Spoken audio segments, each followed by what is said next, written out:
Mother Bear gave a gentle growl that silenced the entire ward. What happened next was shocking.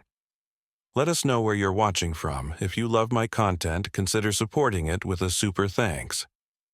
Also, don't forget to like and subscribe. It'll help us to remain in touch with amazing people like you.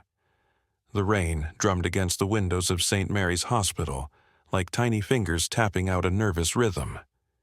Inside the pediatric ward, the fluorescent lights hummed their endless song, casting everything in that peculiar hospital glow that made even the healthiest person look pale.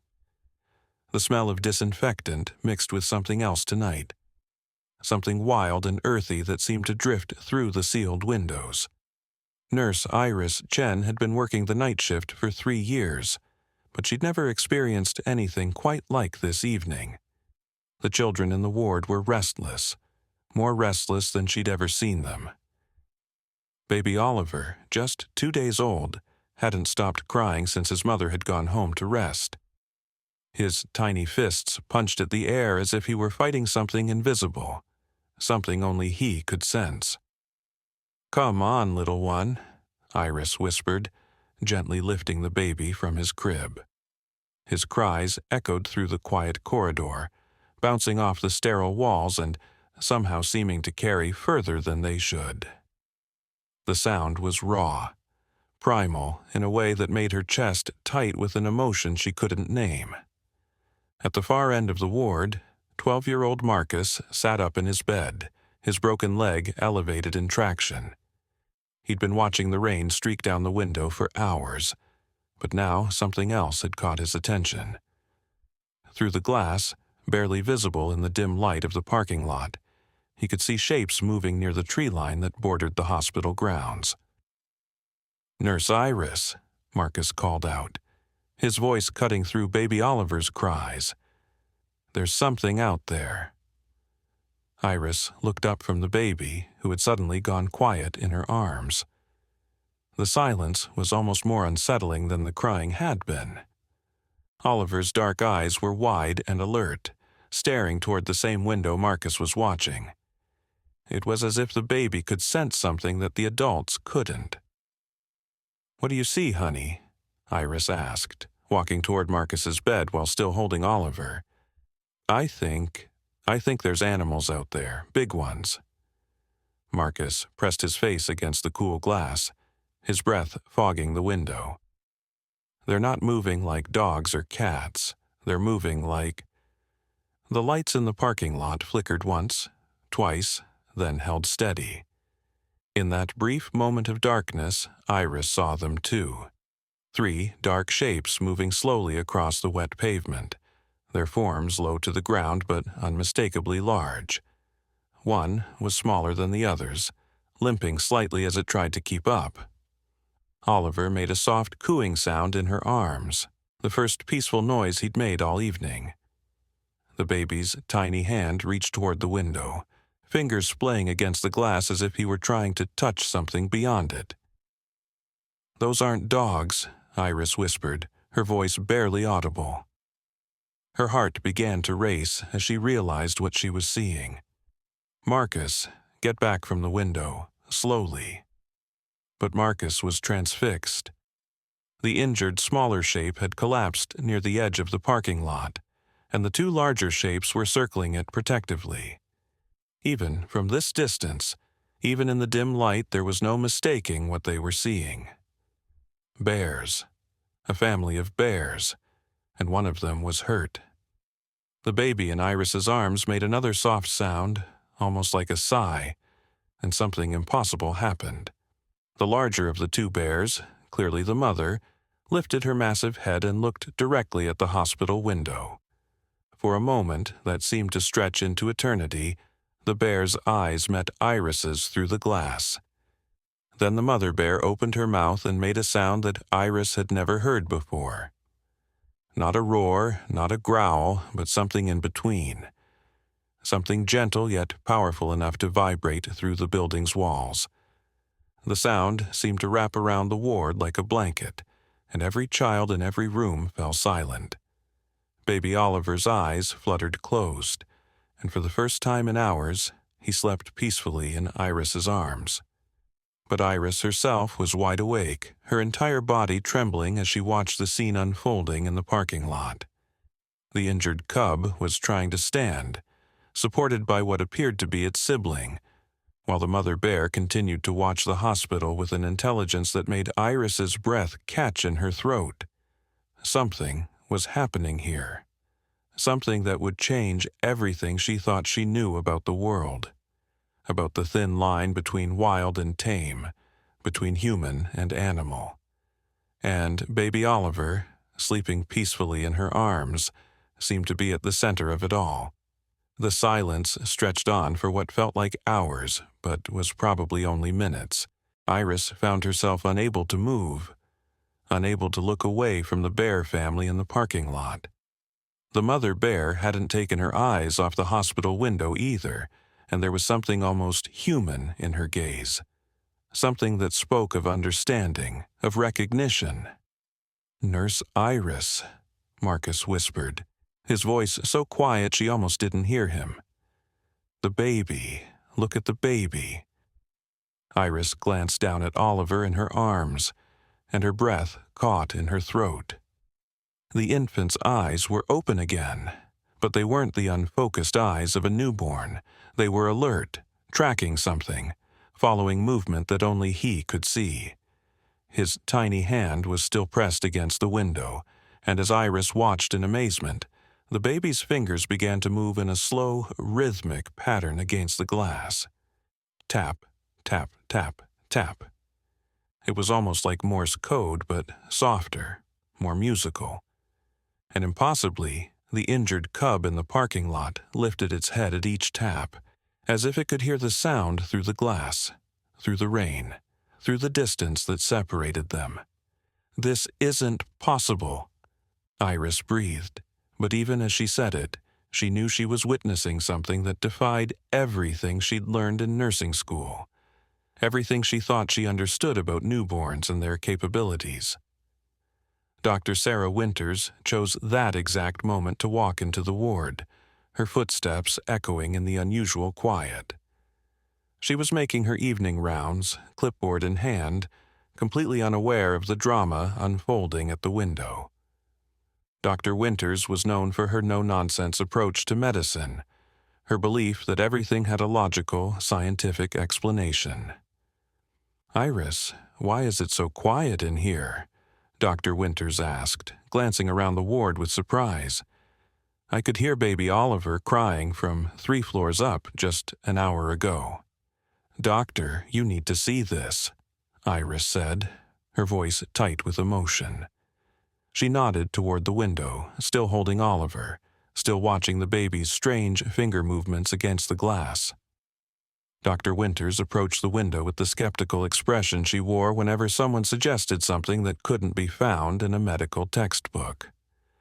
But as her eyes adjusted to the dim light outside, her expression changed completely.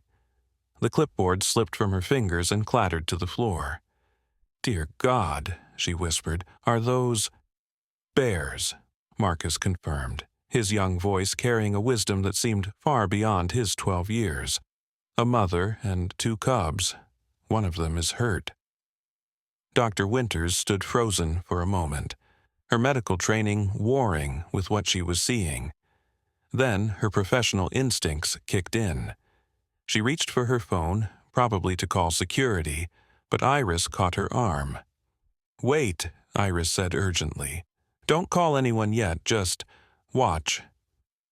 As if responding to their conversation, the mother bear rose to her full height. She was enormous, easily 7 feet tall, her dark fur glistening with raindrops. But instead of being threatening, her posture seemed almost protective. She was positioning herself between her injured cub and the world, but her eyes never left the hospital window. The injured cub made a small whimpering sound that somehow carried through the storm, through the sealed windows, straight to the hearts of everyone watching. It was a sound of pain, of confusion, of a young creature that didn't understand why it was hurting. And baby Oliver responded. The infant in Iris's arms began to make soft cooing sounds, gentle murmurs that seemed to answer the cub's distress. His tiny hand moved more urgently against the window now, the tapping becoming more complex, more insistent. And impossibly, the injured cub began to quiet, its whimpers fading as it listened to sounds it shouldn't have been able to hear. "This is medically impossible," Dr. Winters said, but her voice lacked conviction. She was staring at baby Oliver with the same fascination that Marcus was showing. Newborns don't have that kind of awareness. They can't possibly be responding to external stimuli in such a sophisticated way. "Maybe they can't," Iris said softly, "but Oliver is." The mother bear lowered herself back to all fours and began to move closer to the hospital. Not aggressively, but with purpose. Each step was deliberate, careful, as if she understood that she was approaching a place of healing, a place where she needed to be respectful. "She's coming closer," Marcus breathed, pressing his face against the window again. "Why is she coming closer?" The injured cub tried to follow its mother, but its limping gait was getting worse. The other cub, apparently the sibling, nudged the injured one gently, trying to help, but it was clear that the wounded bear was in serious pain. That's when Oliver began to cry again. But this wasn't the frustrated, inconsolable crying from earlier. This was different. This was crying with purpose, crying that seemed to communicate something specific. The baby's cries rose and fell in patterns, almost like a song, and the injured cub responded to each change in tone. Dr. Winters was pulling out her phone again, her hands shaking. "I have to document this. This is unprecedented. The medical journals will never believe it without proof." "Put the phone away," a new voice said from the doorway. "You don't want to do that." Everyone turned to see Dr. Michael Harrison, the hospital's chief administrator, standing in the entrance to the ward. He was a tall man with graying hair and kind eyes, but tonight there was something different about him. Something that suggested he knew more about what was happening than he was letting on. "Dr. Harrison," Dr. Winters said, lowering her phone reluctantly. "You need to see this. We have a situation that requires immediate attention." "I know about the situation, Doctor," Harrison said quietly, walking toward the window. "I've been watching from my office. The question is, what are we going to do about it?" Iris stared at him in surprise. "You've been watching? How long have you known they were out there?" "About an hour, Doctor," Harrison admitted. "I got a call from the maintenance supervisor. He spotted them near the service entrance, a mother bear and two cubs, one of them injured. They've been circling the hospital, getting closer each time." "Then why didn't you call animal control?" Dr. Winters demanded. "This is a safety issue. We have children in this ward." Dr. Harrison looked at baby Oliver, who was still making his soft, musical cries, still tapping his tiny fingers against the window. The injured cub had managed to get closer to the hospital, and its whimpers were getting softer, more peaceful. "Because," Dr. Harrison said slowly, "I don't think they're here to hurt anyone. I think they're here for help."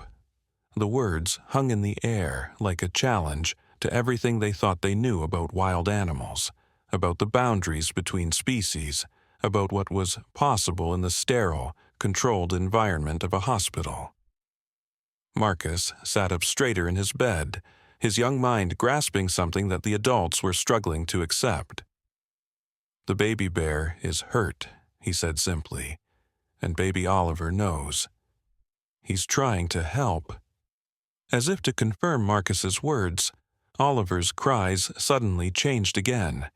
They became softer, more soothing, like a lullaby being hummed by someone who understood pain and wanted to take it away.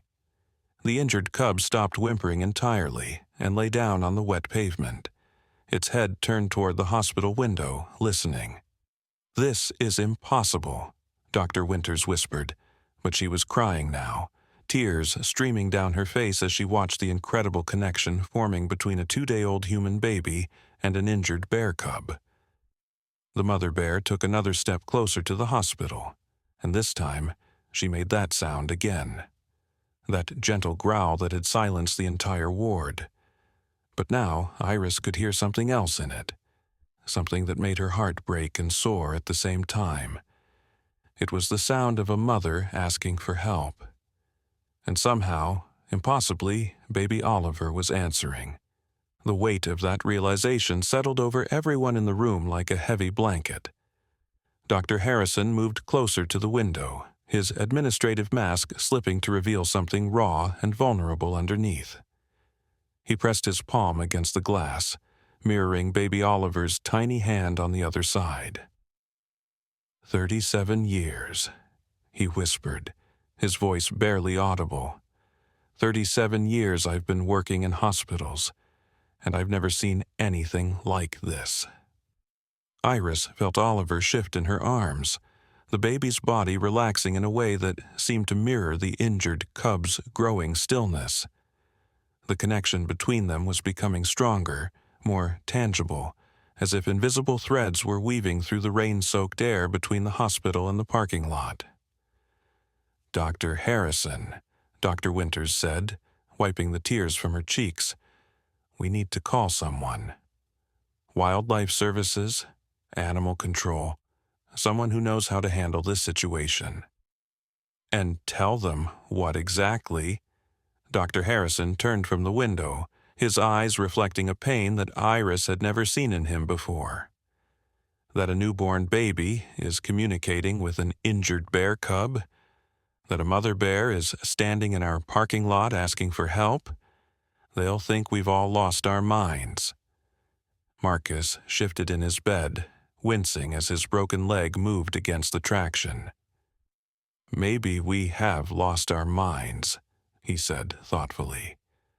"But maybe that's okay. Maybe some things are bigger than what makes sense." The wisdom in the 12-year-old's words struck everyone silent. Outside, the rain was beginning to let up, and the parking lot lights were casting long shadows that made the bear family look like mythical creatures from some ancient story. That's when Iris noticed something that made her blood run cold. "The cub," she breathed. "Look at the injured cub." Everyone's attention snapped back to the window.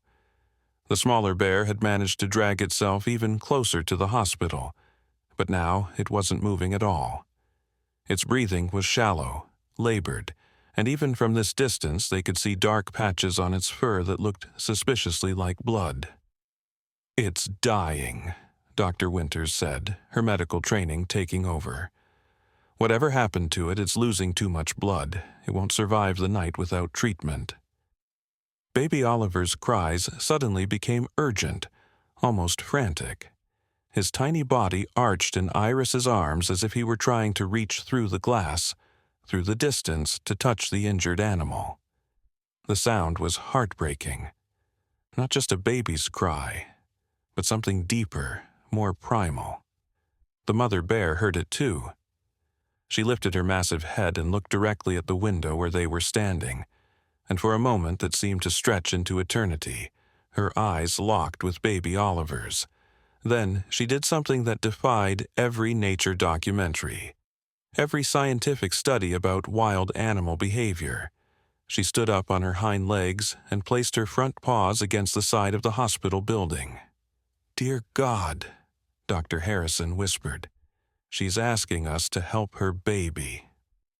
The healthy cub nudged its injured sibling with its nose, making soft whimpering sounds that carried across the parking lot. The injured cub tried to respond but was clearly too weak. Its eyes were starting to close, its breathing becoming more and more shallow. That's when baby Oliver did something that would haunt Iris's dreams for the rest of her life. The infant stopped crying completely and began to make a sound she had never heard from a human baby before. It was a low, rhythmic humming that seemed to come from somewhere deep in his chest. The sound was ancient, primal, like something from the very beginning of time when the boundaries between species didn't exist. And the injured cub responded. Its eyes opened wider, and it lifted its head slightly, as if drawing strength from the baby's impossible song. The mother bear pressed her paws harder against the building, her own voice joining the strange harmony with gentle rumbling sounds that vibrated through the hospital walls. "This can't be happening," Dr. Winters said, but she was moving toward the window now, drawn by the same inexplicable force that was affecting everyone in the room. "Babies don't. They can't. Maybe human babies can't," Marcus said quietly. "But maybe Oliver isn't entirely human." The words sent a chill through everyone in the room. Iris looked down at the infant in her arms, really looked at him for the first time. His eyes were different from other newborns she'd cared for. Deeper, older, as if they held knowledge that shouldn't exist in someone so young. "What are you saying?" Dr. Harrison asked, though his voice suggested he was afraid of the answer. "I'm saying maybe some people are born as bridges," Marcus replied, his young face serious beyond his years. "Bridges between worlds that aren't supposed to touch." Before anyone could respond to that unsettling observation, the hospital's emergency alarm system began to sound. The shrill noise cut through the night, drowning out both baby Oliver's humming and the mother bear's gentle rumbles. "What's happening?" Iris shouted over the alarm. Dr. Harrison was already pulling out his radio, his face grim. "Emergency services. Someone must have spotted the bears and called it in." The effect on the bear family was immediate and devastating. The mother bear dropped to all fours and began backing away from the hospital, her protective instincts overwhelming her desperate need for help. The healthy cub followed her, but the injured one couldn't move fast enough. Baby Oliver's humming became a wail of distress that seemed to echo the injured cub's weakening cries. The connection that had been building between them was being torn apart by human fear and misunderstanding. "We have to do something," Iris said desperately. "We can't just let them take the cub away to die." "What can we do?" Dr. Winters asked, though her own distress was clear in her voice. "We're doctors, not veterinarians. Even if we wanted to help, we don't have the expertise to treat a wild animal." "But I do." Everyone turned toward the new voice. Standing in the doorway was a woman Iris had never seen before, tall, with graying hair pulled back in a practical ponytail, and clothes that suggested she'd just come in from the outdoors. Her hands were muddy, and there were leaves in her hair. "Who are you?" Dr. Harrison demanded, his administrative instincts kicking in despite the chaos. "Dr. Elena Vasquez," the woman replied, stepping into the room with the confidence of someone used to emergency situations. "I'm a wildlife veterinarian. I was driving by when I saw the emergency vehicles heading this way." She moved to the window and assessed the situation with professional calm, but Iris caught something else in her expression.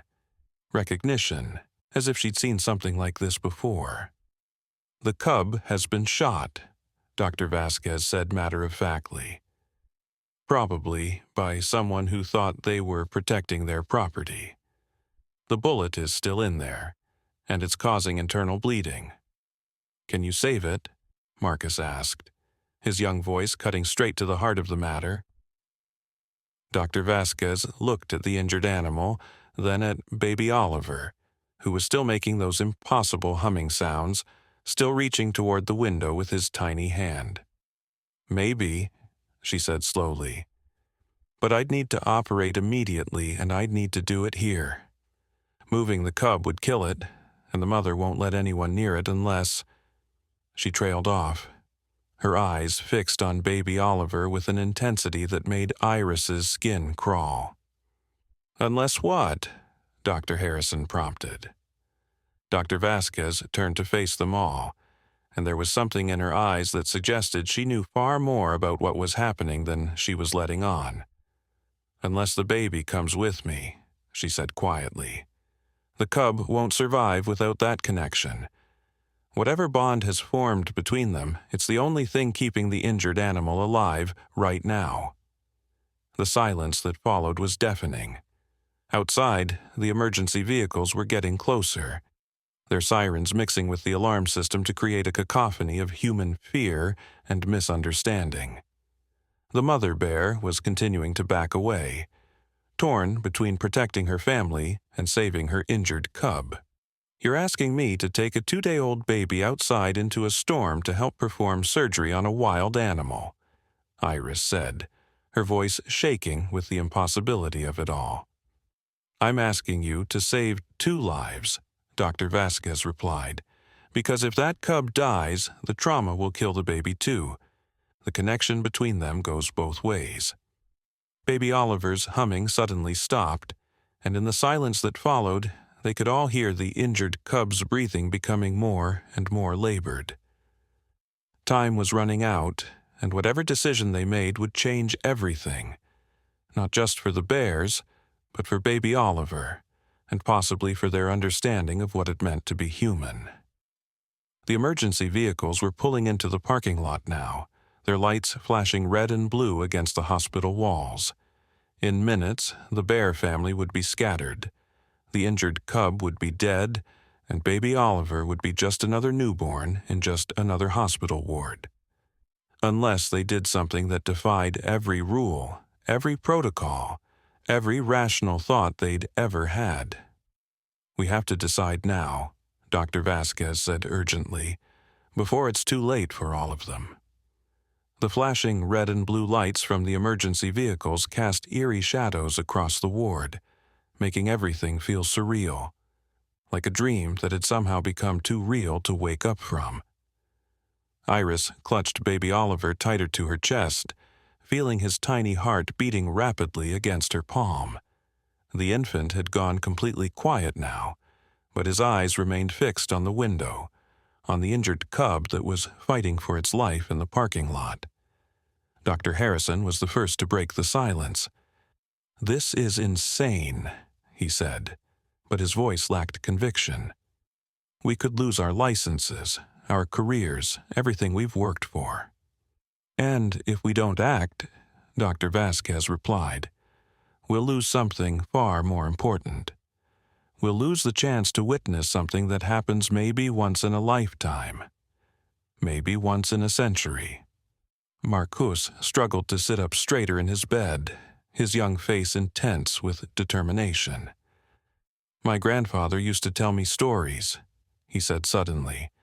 "Stories about the old days, when people could still talk to animals, when the world was different. I always thought they were just stories." "What kind of stories?" Dr. Vasquez asked, and there was something sharp in her voice, something that suggested these weren't just idle questions. "Stories about bridge children," Marcus continued, his voice growing stronger. "Children born with the old gifts, who could heal the rift between the human world and the wild world. But he said they were dangerous too, because they couldn't survive in just one world or the other. They needed both." Iris felt a chill run down her spine. In her arms, baby Oliver made a small sound. Not quite a cry, not quite a coo, but something that seemed to acknowledge what Marcus was saying. Outside, the injured cub's breathing was becoming so labored that they could see its small body struggling with each breath. "Bridge children," Dr. Vasquez repeated softly. "Your grandfather was a wise man, Marcus. Wiser than he probably knew." The emergency vehicles had stopped just outside the main entrance, but the bear family was still visible in the parking lot. The mother bear had positioned herself between her cubs and the approaching humans, but she kept looking back at the hospital, her massive head turning toward the window where baby Oliver lay in Iris's arms. "Dr. Vasquez," Dr. Winters said, her medical training warring with everything she was witnessing. "Even if we accepted this impossible connection between the baby and the cub, how do you propose we perform surgery in a parking lot, in the rain, with emergency responders breathing down our necks. Dr. Vasquez smiled for the first time since she'd entered the room, and it was a smile that held secrets. Who said anything about the parking lot? Before anyone could ask what she meant, she was moving toward a door that Iris had never really noticed before, a service door at the far end of the ward that led to what she'd always assumed was a storage area. This hospital was built in 1952, Dr. Vasquez called over her shoulder as she opened the door. During the Cold War, when every public building was required to have emergency shelters, most hospitals converted theirs to storage or maintenance areas, but this one... She flicked on a light switch, and suddenly they could see into a room that shouldn't have existed. It was large, well-ventilated, and equipped with what looked suspiciously like medical equipment, but not the kind used for humans. This one was converted to a wildlife rehabilitation center in the 1970s, Dr. Vasquez continued. It's been abandoned for 20 years, but the equipment still works. I checked when I arrived. How did you know about this? Dr. Harrison demanded. But Dr. Vasquez was already moving deeper into the hidden room, checking gauges on machines that hummed to life at her touch. Because I used to work here, she said simply. 20 years ago, when the hospital still believed in helping all creatures, not just human ones. When they still remembered that healing doesn't recognize species boundaries. The sound of heavy footsteps in the main corridor signaled that the emergency responders had entered the building. They had maybe 5 minutes before the situation would be taken out of their hands completely. Baby Oliver began to cry again, but this time his cries had an urgency that seemed to cut through everyone's uncertainty. In the parking lot, the injured cub was trying to lift its head, responding to the baby's distress even as its own strength faded. "If we're going to do this," Iris said, surprised by the steel in her own voice, "we need to do it now." Dr. Winters stared at her in shock. "Iris, you can't be serious. You're talking about taking a newborn baby into an unsecured area to assist in unauthorized surgery on a wild animal. The liability alone. The liability of letting 2 babies die when we could have saved them." Iris cut her off. "I became a nurse to save lives, Dr. Winters, all lives." Marcus was struggling to get out of his bed, his broken leg making movement difficult but not stopping him. "I'm coming too," he announced. "Absolutely not," Dr. Harrison said firmly. "You have a serious injury, and you're a minor. I won't be responsible for—" "You're not responsible for me," Marcus interrupted, his 12-year-old voice carrying a weight that made everyone pause. "My grandfather taught me things about healing that don't come from medical school. If Oliver is really a bridge child, he's going to need all the help he can get." The footsteps in the corridor were getting closer, and voices could be heard. Official voices discussing containment procedures and tranquilizer protocols. In a few more minutes, the Bear family would be separated, the injured cub would be dead, and whatever miracle was trying to happen here would be lost forever. Dr. Vasquez appeared in the doorway of the hidden room, her hands already scrubbed and her eyes blazing with determination. "The choice is simple," she said. "Follow protocol and watch 2 babies die, or break every rule we've ever learned, and maybe witness something that will change how we understand life itself." Baby Oliver's cries suddenly changed pitch, becoming something that wasn't quite human but wasn't quite animal either. It was a sound of pure communication, pure need, and it carried through the hospital walls to reach the mother bear in the parking lot. The massive animal responded immediately. She stood on her hind legs again and placed her paws against the building, but this time she wasn't asking for help. She was offering it. The sound she made in response to Oliver's cries was deep and resonant. A mother's promise that she would do whatever it took to save her child. And somehow, impossibly, everyone in the ward understood exactly what she was saying. "She's telling us she trusts us," Marcus whispered, tears streaming down his young face. "She's giving us permission to save her baby." The footsteps stopped just outside the ward door. In seconds, emergency responders would flood the room, and the moment would be lost forever. Iris made her decision. She turned toward the hidden room, baby Oliver still crying his impossible cries in her arms. "Dr. Vasquez, how long do we have?" 20 minutes, maybe 30 if we're lucky," the veterinarian replied. "The cub is strong, but the internal bleeding is getting worse." "Then let's go save some lives," Iris said, and started walking toward the hidden room. Dr. Winters caught her arm. "Iris, if you do this, there's no going back. Everything changes after this." Iris looked at the doctor, then at baby Oliver, then at the window where the mother bear still stood with her paws pressed against the building, trusting them with the most precious thing in her world. "Everything's already changed," she said softly. "We just have to decide whether we're brave enough to change with it."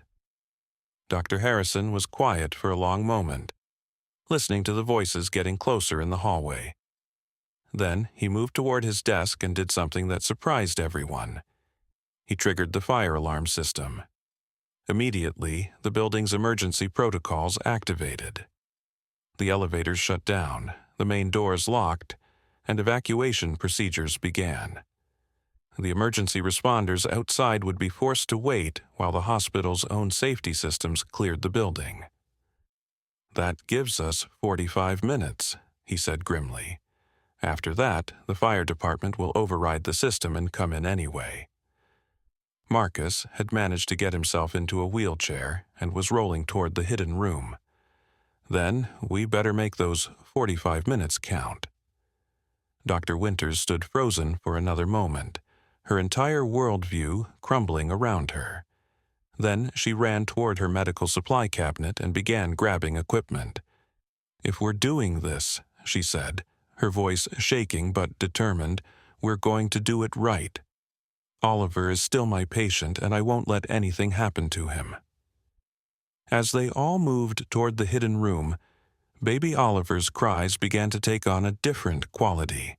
They became rhythmic, almost musical, and from outside they could hear the injured cub responding with soft whimpers that matched the baby's cadence. The connection was holding. Against all logic, against all medical knowledge, against everything they thought they knew about the world, the bond between a human baby and a bear cub was keeping both of them alive. But as Dr. Vasquez began setting up her equipment in the Forgotten Wildlife Rehabilitation Center, she paused and looked at baby Oliver with an expression that was part wonder, part fear. "There's something else you all need to know," she said quietly. "Something about bridge children that Marcus's grandfather probably didn't tell him." Everyone stopped what they were doing and looked at her. "They don't just connect two worlds," she continued, her voice barely above a whisper. "They change them, permanently. And not everyone is ready for that kind of change." Outside, the mother bear's gentle growl rumbled through the night, and baby Oliver answered with his impossible song.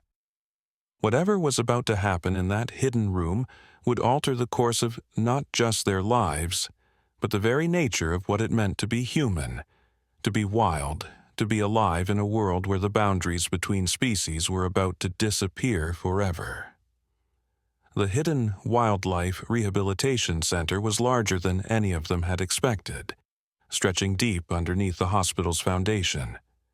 Ancient fluorescent lights flickered to life as Dr. Vasquez moved through the space with the familiarity of someone returning home after a long absence.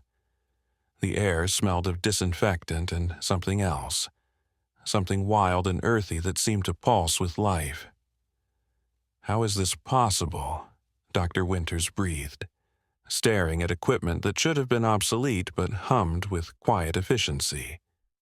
"This technology is decades old, but it looks like it was maintained yesterday." Dr. Vasquez was checking gauges and monitors, her hands moving with practiced precision. "Time moves differently in places like this," she said cryptically, "places where the old knowledge was preserved." Marcus wheeled his chair closer to a wall covered with faded photographs. They showed the rehabilitation center in its heyday, doctors and veterinarians working side by side, treating everything from injured owls to orphaned deer. But what caught his attention were the other photos, older ones tucked between the official hospital documentation. "Dr. Vasquez," he called out, his young voice tight with excitement. "Look at this." The photograph he was pointing to was yellowed with age, but the image was clear enough. It showed a small child, maybe 3 or 4 years old, sitting cross-legged next to a massive brown bear. The child's hand was resting on the bear's head, and both of them were surrounded by other animals, wolves, deer, even a mountain lion, all sitting peacefully in what appeared to be this very room. "That's my grandmother," Dr. Vasquez said quietly, moving to stand beside Marcus's wheelchair. "Elena Vasquez Sr. She was the first bridge child this hospital ever treated." The revelation hit everyone like a physical blow. Iris clutched baby Oliver tighter, feeling the infant's body trembling with some internal rhythm that seemed to match the pulse of the room itself. "You're telling us this has happened before?" Dr. Harrison asked, his administrative mind struggling to process the implications. "It happens every few generations," Dr. Vasquez explained, her hands never stopping their preparations. "Children born with the old gifts, the ability to speak the language that all living things understand. But each time, the world becomes a little less ready for them. The last bridge child before my grandmother was in 1889. Before that, 1847. The intervals are getting longer." She paused in her work and looked directly at baby Oliver, whose impossible humming had taken on a new quality, deeper, more complex, as if he were conducting some kind of symphony that only he could hear. "Oliver might be the last one," she said softly. "The world has become so separated from its wild nature that it might not be able to support bridge children much longer." Dr. Winters was setting up monitoring equipment for Oliver, her medical training taking over even as her worldview continued to crumble. "The physiological readings are impossible," she muttered, staring at the displays. "His brain activity is off the charts, but not in any pattern I've ever seen. It's like he's accessing parts of the brain that shouldn't be developed for years." "Because he's not just using his own brain," Marcus said, his grandfather's stories suddenly making terrible sense. "He's connected to something bigger, something that includes all of us." As if responding to Marcus's words, the lights in the room began to pulse in rhythm with Oliver's humming. The ancient equipment seemed to come alive, monitors displaying readings that defied medical explanation. Machines humming with an energy that felt almost organic. "We need to bring the cub in now," Dr. Vasquez said urgently. "The connection is stabilizing, but it won't hold for long without physical proximity." "How do we get past the mother bear?" Dr. Harrison asked. "She's protective of her cubs, and she has no reason to trust us completely." Iris surprised herself by answering. "Oliver will call to her. She'll understand." She moved toward the room's exterior door, a service entrance that led directly to the parking lot. Through the reinforced glass, she could see the Bear family huddled together, the injured cub now lying completely still, while its mother and sibling kept vigil. Baby Oliver's humming changed again, becoming something that wasn't quite human speech but wasn't quite animal communication either. It was something older, more fundamental, the language that existed before words, before species boundaries, before the world forgot how to listen. The effect on the mother bear was immediate. She lifted her massive head and looked directly at the service door, her intelligent eyes seeming to see through the glass, through the walls, directly to the baby in Iris's arms. For a moment that stretched into eternity, the two mothers, human and bear, shared something that transcended every barrier between their species. Then the mother bear did something that would haunt everyone's dreams for years to come. She carefully picked up her injured cub in her massive jaws and began walking toward the service door. Not aggressively, not with the cautious movements of a wild animal approaching human territory, but with the determined stride of a mother bringing her child to the only doctor who could save him. "Open the door, doctor," Vasquez said quietly. "Are you insane?" Dr. Winters protested. "That's a 700-pound predator carrying an injured cub. She could kill us all." "She could," Dr. Vasquez agreed, "but she won't, because Oliver won't let her." Iris moved toward the door control, baby Oliver still humming his impossible song in her arms. The infant's eyes were wide and alert, tracking the mother bear's movement with an awareness that no newborn should possess. The door slid open with a soft hiss, and the cold night air rushed into the rehabilitation center, carrying with it the scent of rain and pine and something wild and ancient. The mother bear paused at the threshold, her eyes moving from Oliver to each of the humans in turn, as if taking their measure. Then she stepped inside. The bear was even more massive up close, her dark fur still damp from the rain, her breath visible in small puffs as she surveyed the room. But there was nothing threatening in her posture. She moved with the careful deliberation of someone entering a sacred space, someone who understood that she was in a place of healing. She laid her injured cub on the examination table that Dr. Vasquez had prepared, then stepped back and sat on her haunches, watching. The healthy cub followed its mother inside and positioned itself near the table, its young eyes never leaving its injured sibling. "This is really happening," Dr. Winters whispered, her voice filled with wonder and terror in equal measure. "A wild bear just brought her injured baby to us for treatment." Oliver's humming reached a crescendo as the injured cub was placed on the table, and suddenly everyone in the room could feel it. The connection that had formed between the two babies, invisible threads of empathy and understanding that seemed to make the air itself pulse with life. Dr. Vasquez began her examination of the injured cub, her hands moving with professional competence while her eyes remained soft with compassion. "Gunshot wound to the abdomen," she confirmed. "The bullet is lodged near the liver, causing internal bleeding. The cub is young, maybe 6 months old, which is actually working in our favor. Young animals heal faster." "But will it survive the surgery?" Marcus asked from his wheelchair. Dr. Vasquez looked at baby Oliver, whose humming had now become so complex that it seemed to contain multiple harmonies, like a one-person choir performing a song that had never been written down. "That depends on Oliver," she said honestly. "Bridge children don't just heal with medicine and surgery. They heal with something deeper, something that modern science hasn't figured out how to measure yet." As she spoke, she was preparing her surgical instruments, but Iris noticed that some of the tools were unlike anything she'd seen in medical school. There were crystals arranged around the examination table, herbs burning in small bowls, and what looked like Native American ceremonial objects positioned at specific points around the room. "My grandmother didn't just teach me veterinary medicine," Dr. Vasquez explained, noticing Iris's stare. "She taught me the old ways too, the ways that work when modern medicine isn't enough."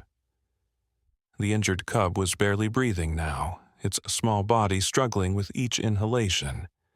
But every time Oliver's humming reached a certain note, the cub's breathing would steady, as if the baby's voice was providing some kind of life support that transcended physical medicine. "We need to begin now, Doctor," Vasquez said, her voice tight with urgency. "I'm going to need everyone to help, whether you understand what you're doing or not." Dr. Winters moved to assist with the surgery, her hand shaking but steady. Dr. Harrison positioned himself near the monitoring equipment, while Marcus wheeled his chair to a spot where he could watch both Oliver and the injured cub. Iris remained near the door with Oliver, but as Dr. Vasquez made the first incision, something extraordinary happened. The baby's humming synchronized perfectly with the cub's heartbeat, and suddenly everyone in the room could feel what the injured animal was feeling. Not just the physical pain, but something deeper. The confusion of a young creature that didn't understand why it was hurting. The fear of a baby that just wanted its mother. The desperate desire to run and play and be free. "I can feel it," Dr. Winters gasped, tears streaming down her face as she held the surgical instruments. "I can feel what the cub is feeling." "That's Oliver," Marcus said softly. "He's sharing the cub's experience with all of us. My grandfather said that's what bridge children do. They make everyone remember what it feels like to be connected to all living things." The mother bear made a low rumbling sound, and somehow they all understood that she was grateful, that she could sense their intentions and approved of what they were doing. The healthy cub moved closer to the table and began making soft whimpering sounds that seemed to encourage its injured sibling. Dr. Vasquez worked with surgical precision, but her movements seemed guided by something beyond medical training. Her hands moved as if they were being directed by instinct, by some ancient knowledge that knew exactly where the bullet was lodged, exactly how to extract it without causing further damage. "The bleeding is extensive," she murmured as she worked. "Under normal circumstances, this cub wouldn't survive. But these aren't normal circumstances." Oliver's humming grew stronger, more insistent, and the injured cub's vital signs began to stabilize. It was as if the baby's voice was providing some kind of supernatural anesthesia, keeping the young bear calm and comfortable during the surgery. But then, something happened that none of them were prepared for. As Dr. Vasquez extracted the bullet, a sound filled the room that was unlike anything any of them had ever heard. It wasn't coming from Oliver, or from the bears, or from any of the humans. It was coming from the room itself. The walls seemed to pulse with life. The ancient equipment hummed with organic rhythm, and the very air became thick with something that felt like pure communication. Suddenly, everyone in the room could understand not just what the bears were feeling, but what every living thing in the area was experiencing. They could sense the trees outside, reaching toward the light. They could feel the small animals in the hospital walls, going about their nocturnal business. They could even sense the bacteria in the soil beneath the building, processing nutrients and supporting the vast web of life that connected everything. "The room is awakening," Dr. Vasquez whispered, her voice filled with awe. "My grandmother told me this might happen if a bridge child was ever brought here, but I never really believed it." Marcus was crying now, overwhelmed by the sudden expansion of his awareness. "Everything is alive," he sobbed. "Everything is connected. How did we ever forget this?" The injured cub's eyes opened for the first time since the surgery began, and instead of the pain and confusion that should have been there, its gaze was clear and alert. It looked directly at baby Oliver, and some kind of communication passed between them. Not words, not sounds, but pure understanding.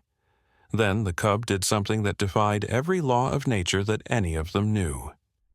It began to heal, visibly, measurably, impossibly fast. The surgical incision sealed itself as they watched. The internal bleeding stopped. The cub's breathing deepened and steadied, and within minutes it was trying to sit up on the examination table. "This is impossible, Doctor." Winters breathed. staring at the monitors that showed vital signs stronger than they had any right to be. Tissue doesn't regenerate that quickly. Internal injuries don't heal in real time.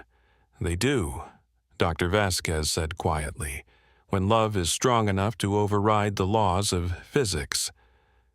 Baby Oliver's humming had reached a pitch that seemed to vibrate in their bones, and the injured cub was now sitting up completely, looking around the room with bright, curious eyes. The mother bear made a sound of pure joy, and the healthy cub began playfully nudging its sibling. But the real miracle wasn't the healing. The real miracle was what happened next. As Oliver's humming reached its crescendo, every person in the room began to change. Not physically, but something deeper than physical. They began to remember things they had forgotten, to understand connections they had lost, to feel empathy for living things they had never considered before. Dr. Winters found herself thinking about the mice in the hospital laboratory, wondering for the first time what their lives were like, what they felt when they were frightened. Dr. Harrison remembered childhood dreams of talking to animals, dreams he had dismissed as childish fantasy. Marcus felt his grandfather's presence as if the old man were standing right beside him, nodding with approval. And Iris, holding baby Oliver in her arms, suddenly understood that this child would never be able to live a normal human life. He was too connected to the wild world, too aware of the pain and joy of every living thing around him. He would need special care, special understanding, and a world willing to accept that some children are born as bridges between worlds that have been separated for too long. The fire alarm was still sounding throughout the hospital, but none of them cared anymore. They had 45 minutes to save 2 lives, and they had done it in 20. Now they had 25 minutes to decide what came next. Because now that the injured cub was healed, now that the connection between Oliver and the bear family was established and strong, they faced a new problem. How do you return a bridge child to a world that isn't ready for bridges? How do you explain to medical boards and government agencies that a newborn baby can heal wild animals with the power of his voice? How do you protect a child whose very existence challenges everything that modern society believes about the separation between human and animal, between civilized and wild, between possible and impossible? Oliver's humming began to quiet, but the connection he had forged remained strong. The bears were no longer wild animals in a human space. They were family, part of an extended community that included everyone in the room. And that was when Dr. Vasquez revealed the final twist, the piece of information that would change everything they thought they knew about what had just happened. "There's one more thing you need to understand about bridge children," she said, her voice heavy with the weight of secrets kept too long. "They're not human mutations. They're not medical anomalies. They're something much older than that." Everyone looked at her, waiting. "They're what we all used to be," she said quietly, "before we forgot how to listen to the world around us. Before we decided that humans were separate from nature instead of part of it. Bridge children aren't the exception. They're the reminder of what we lost when we chose civilization over connection." The implications of her words settled over them like a heavy blanket. If Oliver represented humanity's forgotten past, then everything they thought they knew about human evolution, about the development of consciousness, about the relationship between species, was wrong. And if other bridge children had existed throughout history, if they appeared every few generations as Dr. Vasquez claimed, then there were others out there. Others who had been hidden, protected, or perhaps even eliminated by a world that wasn't ready to remember what it had lost. The fire alarm continued to blare, counting down the minutes until the outside world would intrude on the miracle they had just witnessed. They had to make a decision about Oliver's future, about the bear family, about what they would tell the authorities when they finally arrived. But most importantly, they had to decide whether they were ready to help the world remember what it meant to be truly alive. The weight of that decision pressed down on everyone in the room like a physical force.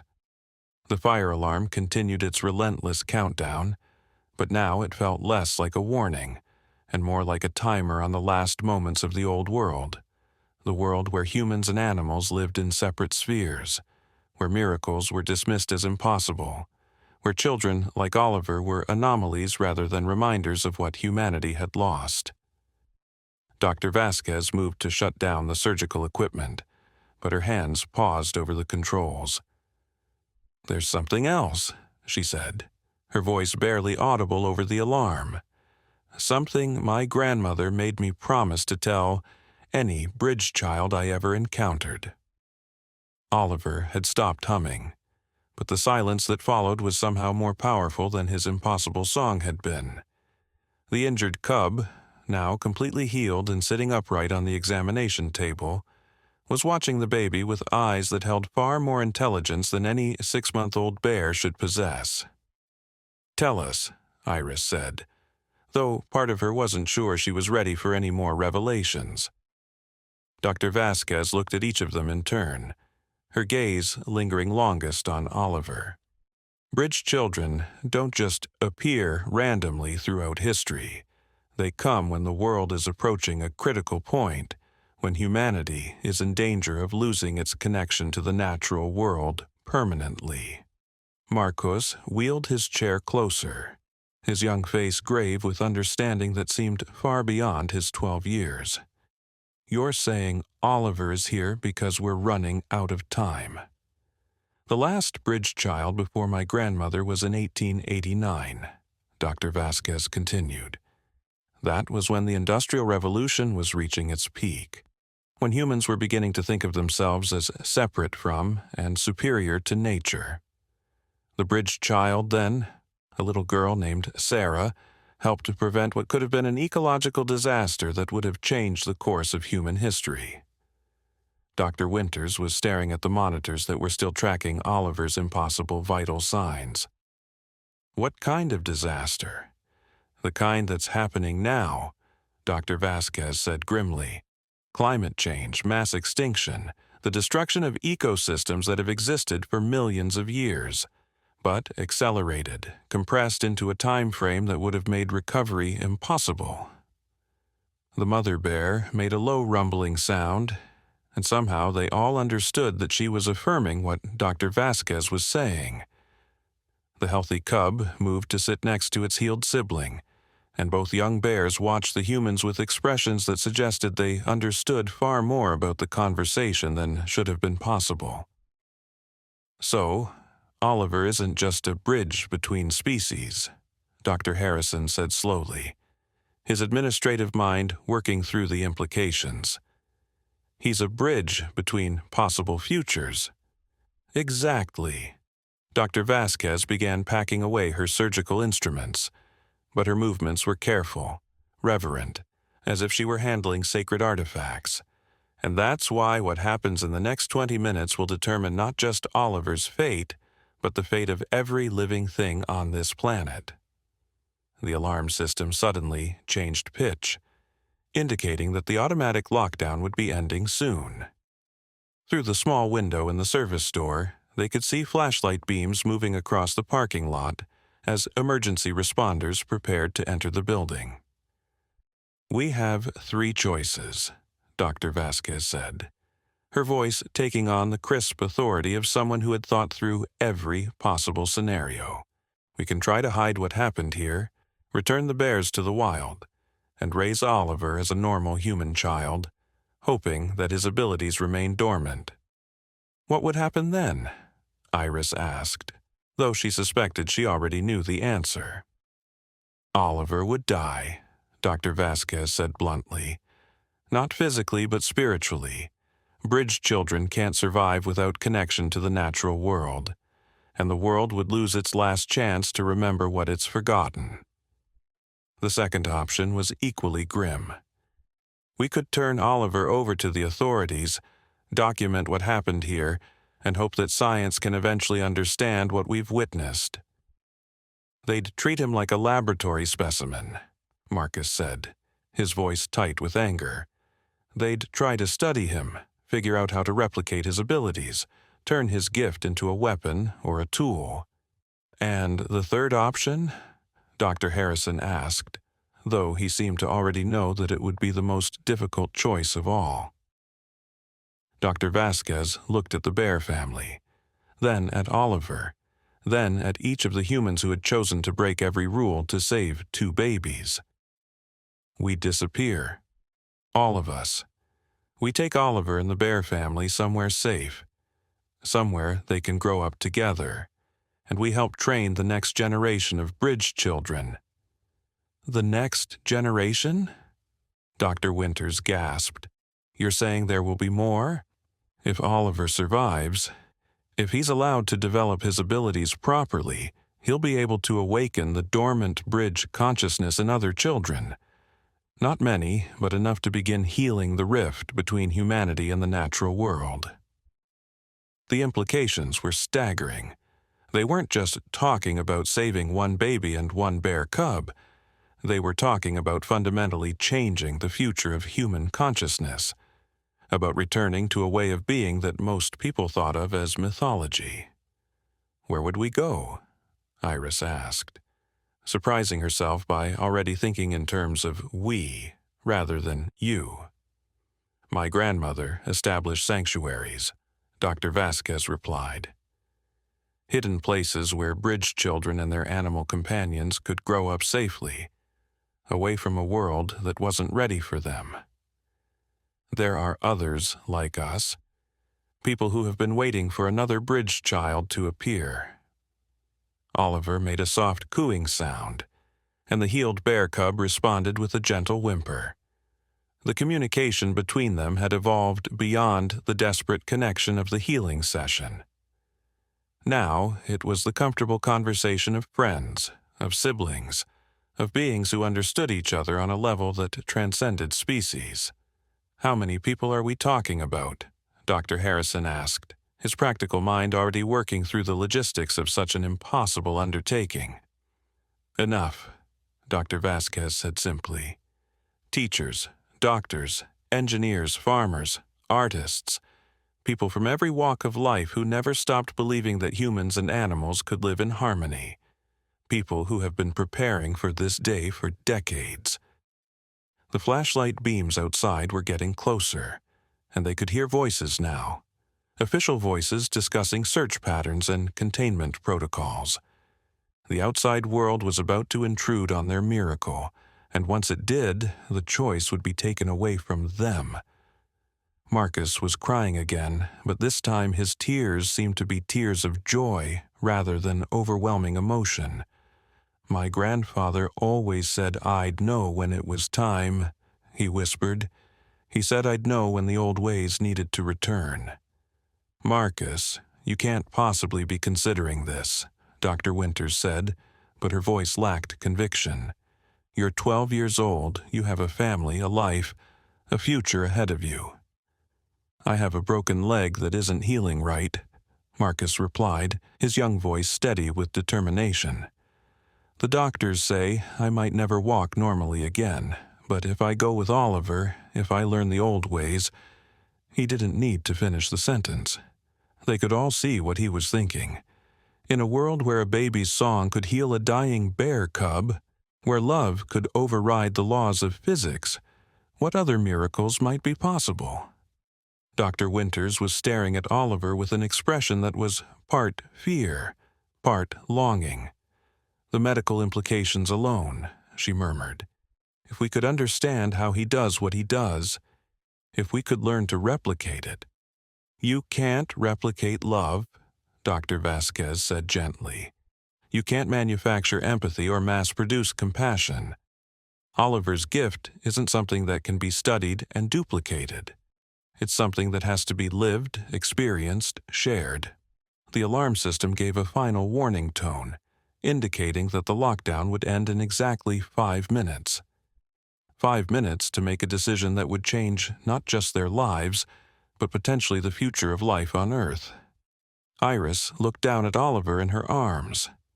The baby was watching her with those impossibly wise eyes, and for a moment she could swear she heard his voice, not with her ears, but with something deeper than hearing.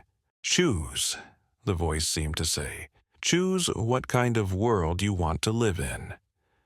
"I've spent my entire career trying to save lives," she said quietly. "But I've never had the chance to save a way of life, a way of being in the world." Dr. Harrison was quiet for a long moment, listening to the approaching voices outside. Then he walked to a filing cabinet in the corner of the room and pulled out a folder that looked like it hadn't been touched in years. 20 years ago, he said, opening the folder to reveal yellowed documents and faded photographs. "When this rehabilitation center was shut down, I was a junior administrator. I was the one who argued against closing it, who said that we needed to maintain our connection to the natural world. The photographs showed the center in its prime. Animals and humans working together, children playing with bear cubs and deer fawns, scenes that looked like they belonged in a fairy tale rather than a medical facility. I was overruled," Dr. Harrison continued.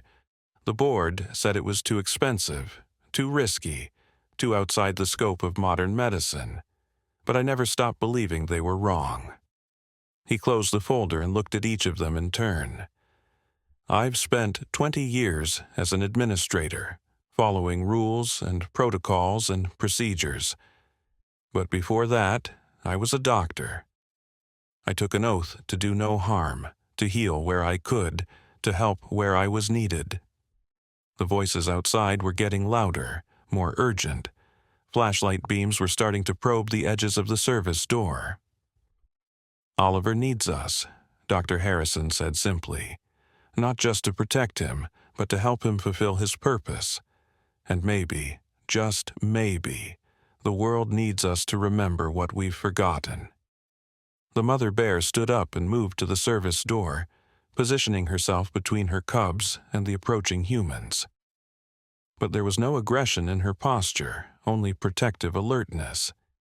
She was ready to defend her family if necessary, but she was also ready to follow wherever the bridge child led.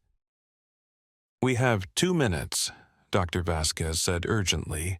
"There's a service tunnel that leads from this room to the old heating plant. From there, we can reach the maintenance roads that go into the forest. But once we leave, there's no going back." Oliver made a sound that was half coo, half song, and both bear cubs responded immediately. The healed cub jumped down from the examination table and moved to stand next to its sibling, while the mother bear watched with eyes that held what could only be described as hope. "What about our families?" Dr. Winters asked, voicing the question that was haunting all of them. "Our lives, our careers, everything we've worked for?" "What about the future?" Marcus countered. "What about every child who will never get to experience what we've experienced here?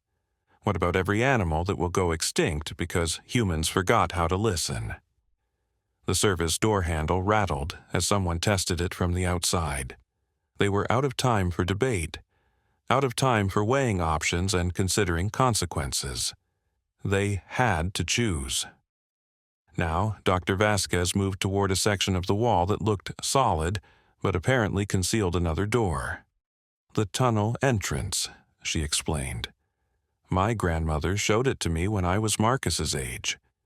She said that someday I might need to help another bridge child escape from a world that wasn't ready for miracles." Iris felt Oliver's tiny hand close around her finger, and suddenly she could feel what he was feeling. Not fear, but excitement. Not uncertainty about the future, but absolute confidence that this was the right path, the only path that led to healing rather than destruction. "I'm going," she said, surprised by the strength in her own voice. "I don't know what's waiting for us out there, but I know what's waiting for Oliver if we stay here, and I won't let that happen." Marcus was already wheeling his chair toward the tunnel entrance. "Me too." My grandfather would never forgive me if I let a bridge child face the world alone. Dr. Harrison picked up the folder of photographs and documents. "These belong with Oliver," he said. "History should be preserved, especially history that's about to repeat itself." Dr. Winters stood frozen for another moment, her entire worldview crumbling and rebuilding itself in real time. Then she grabbed a bag of medical supplies and followed the others toward the hidden door. "I swore an oath to heal," she said, tears streaming down her face. "And sometimes healing means choosing the impossible over the practical." Dr. Vasquez was already opening the concealed entrance, revealing a narrow tunnel that stretched into darkness. The Bear family moved toward it without hesitation, as if they had always known this moment would come. But as they prepared to step through the door into an uncertain future, Oliver began to sing again. This time, his song was different. It wasn't the desperate cry for help that had started this incredible night, or the healing harmony that had saved the bear cub's life. This was a song of gratitude, of hope, of promises yet to be kept. And somehow, impossibly, every living thing within miles began to sing with him. The trees outside rustled without any wind. Birds that should have been sleeping began to call out in harmonious chorus. Even the bacteria in the soil seemed to pulse with rhythm that matched Oliver's song. The world itself was welcoming home a bridge child, celebrating the return of connections that had been lost for far too long. As they stepped into the tunnel, following the Bear family into the darkness that led toward an unknown but hopeful future, none of them looked back at the life they were leaving behind. Because ahead of them lay something far more precious than careers or security or social acceptance. Ahead of them lay the chance to help heal a broken world, one song at a time, one connection at a time, one miracle at a time. Behind them, the service door finally opened, and emergency responders flooded into an empty rehabilitation center that still hummed with the echoes of impossible healing. But by then, the bridge child and his protectors were already deep in the tunnel, following an ancient path toward sanctuaries that existed in the spaces between the mapped world and the wild world, where children could grow up knowing that every living thing was family.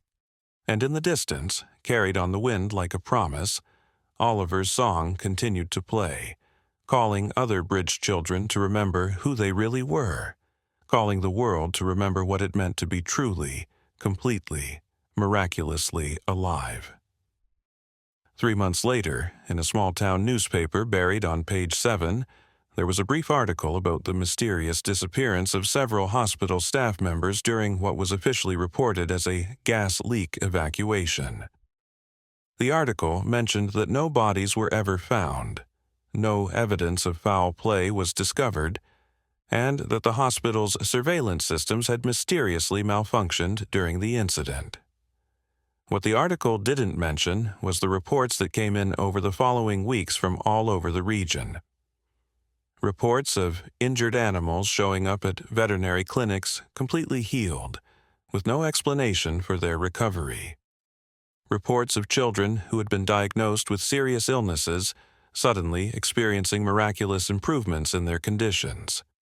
Reports of forests that had been marked for destruction suddenly showing signs of accelerated growth and renewed vitality. The reports were dismissed as coincidence, as the power of positive thinking, as anything but what they actually were. The spreading influence of a bridge child learning to use his gifts, sending waves of healing energy across a world that desperately needed to remember how to heal itself. In the deepest part of the forest, where ancient trees grew so thick that satellite images showed only green canopy, there existed a place that didn't appear on any map. It was here that Oliver took his first steps, not on sterile hospital floors, but on soft earth carpeted with pine needles, while 2 young bears tumbled and played beside him. Iris watched from the porch of a cabin that seemed to have grown from the forest itself, her heart full in a way she had never experienced during her years as a hospital nurse. Marcus sat beside her, his legs strong and straight now, whittling a piece of wood while humming a tune that the local birds had taught him. Dr. Winters was in the medical center, a building that looked nothing like a traditional hospital but where healing happened in ways that would have been impossible in the outside world. Dr. Harrison had taken on the role of record keeper, documenting the stories of bridge children throughout history, preparing for the day when the world might finally be ready to hear the truth about what humanity had lost and could regain. And Dr. Vasquez moved between the sanctuary and the outside world, part of a network that grew larger every day as more people remembered what it felt like to truly listen to the living world around them. The mother bear had become the sanctuary's unofficial guardian, her presence a reminder that protection didn't always come from walls and weapons, but sometimes from the fierce love of a mother who understood that some children, whether human or bear, were too precious to lose to a world that had forgotten how to see miracles. But the real miracle happened every evening at sunset, when Oliver would sit in the clearing at the heart of the sanctuary and sing his impossible songs. His voice had grown stronger over the months, more complex, capable of harmonies that seemed to touch every living thing within miles. And every evening, without fail, other voices would join his, the voices of children who lived in the sanctuary, learning the old ways alongside their animal companions, the voices of the forest itself, trees whispering secrets that had been kept for centuries, streams babbling with stories of places far away, wind carrying messages between creatures who had never stopped believing in the connections that bound all life together. On this particular evening, as Oliver's voice rose in the song that had become as regular as breathing for everyone in the sanctuary, something new happened. From deep in the forest came an answering call, the voice of another bridge child, one who had been awakened by Oliver's songs and was finally ready to find her way home. Then another voice joined from the south, and another from the west, and another from the north. Across the continent, across the world, bridge children who had been sleeping were waking up. Children who had always felt different, who had always seemed to understand animals better than people, who had always known that the world was more magical than adults were willing to admit. Oliver's song was calling them home, not just to physical sanctuaries like this one, but to the truth of what they were and what they were meant to do. They were the healers, the bridge builders, the ones who would help humanity remember that separation from nature was not evolution, but extinction. As the sun set over the forest and Oliver's song reached its crescendo, every person in the sanctuary could feel it, the moment when the tide began to turn, when the balance shifted, when healing became stronger than destruction. The world was changing, one song at a time, one connection at a time, one miracle at a time. And in a small cabin in a forest that didn't exist on any map, a baby who had been born to bridge two worlds smiled his first real smile, surrounded by the family he had chosen and the family that had chosen him. The mother bear's gentle growl had silenced an entire hospital ward 3 months ago. Tonight, a bridge child's lullaby was awakening an entire world.